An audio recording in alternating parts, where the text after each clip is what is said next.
নমস্কার বন্ধু, আমি ঝুমা চলে এসেছি ঝুমা রেসেলে। ঝুমা রেসেলে স্বাগত জানিয়ে আজকে আমি রেসিপিটি শুরু করব। আজকে রেসিপিটি হলো খাসির মাংসের ঝোল, যেটা আমি আলু আর পেঁপে দিয়ে করব। রেসিপিটি করার জন্য আমি নিয়েছি 500 গ্রাম খাসির মাংস, আর নিয়েছি কয়েকটা আলু আর পেঁপে। এগুলো একটু বড় বড় সাইজের কেটে নিয়েছি। বড় সাইজের একটা টমেটো আর নিয়েছি বেশ কয়েকটা পেঁয়াজ,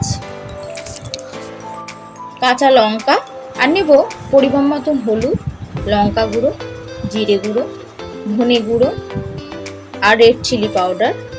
এই সমস্তটা নিয়ে আমি জল দিয়ে এটাকে রেখে দেবো ভিজিয়ে।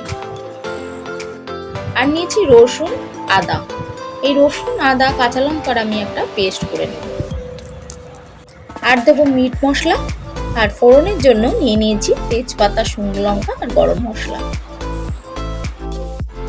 পরিমাণ মতন তেল নিয়ে তাতে আমি নুন, হলুদ দিয়ে আলুগুলোকে লাল লাল করে ভেজে নেব।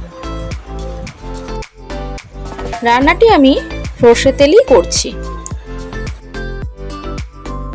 আমার ভাজা হয়ে গেছে। এই একইভাবে আমি পেঁপেগুলোকেও ভেজে নেব নুন হলুদ দিয়ে।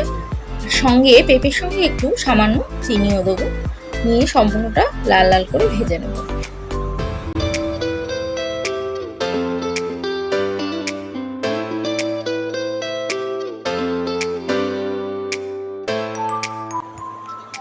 ওই তেলের মধ্যেই আরও খানিকটা তেল দিয়ে তাতে ফোড়নের শুকনো লঙ্কা, তেজপাতা আর গোটা গরম মশলা নিয়েছিলাম, সেটা দিয়ে দেব।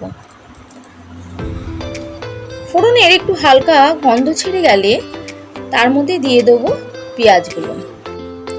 আজকে রান্নাটিতে আমি পেঁয়াজ কুচো দিয়েই করব, কোনো পেঁয়াজ বাটা ব্যবহার করব না।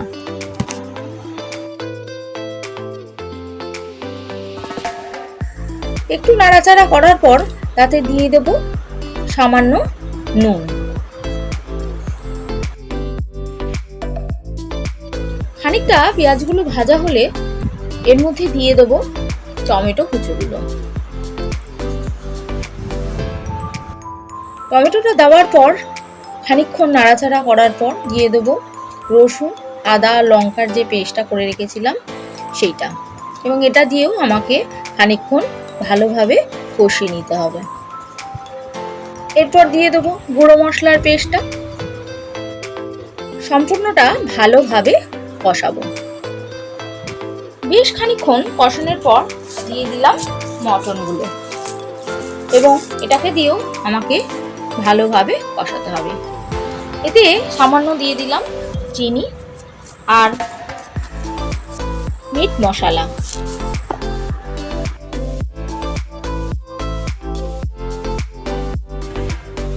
সমস্ত উপকরণগুলো দিয়ে কিন্তু এটা ভালোভাবে কষাতে হবে, যতক্ষণ না সমস্ত মশলার কাঁচা গন্ধগুলো চলে যায়।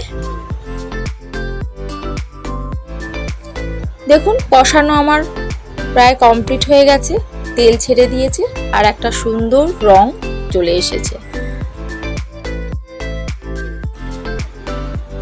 এরপর একটা প্রেসার কুকারে আলু আর পেঁপে নিয়ে আর কষানো মাংসটাকে নিয়ে আমি 3 থেকে 4 খানা সিটি দিয়ে একটু সেদ্ধ করে নেব। আর সাথে দিয়ে দেবো পরিমাণ মতো নুন। সেদ্ধ করা হয়ে যাওয়ার পর আমি কড়াতে পরিমাণ মতন জল দিয়ে মাংসটাকে বেশ খানিকক্ষণ ফুটিয়ে নেব। জলটা অবশ্যই আগে থেকে যেন গরম করা থাকে। সবশেষে দিয়ে দেবো শাহি গরম মশলা আর 1 চামচ ঘি। এরপর নামিয়ে নিলেই হয়ে গেল খাসির মাংসের ঝোল। তো আজকে রেসিপিটি আপনাদের কেমন লাগলো তা অবশ্যই কমেন্ট করে জানাবেন। আর যদি ভালো লেগে থাকে তাহলে একটা লাইক আর শেয়ার করে দেবেন। আর আমার পরবর্তী ভিডিওটি দেখার আগ্রহ থাকলে চ্যানেলটি সাবস্ক্রাইব করে বেল আইকনটি অবশ্যই টিপে দেবেন। আমার পুরো ভিডিওটি দেখার জন্য সকলকে অনেক অনেক ধন্যবাদ। সবশেষে বলবো নমস্কার বন্ধু, সুস্থ থাকুন, ভালো থাকুন।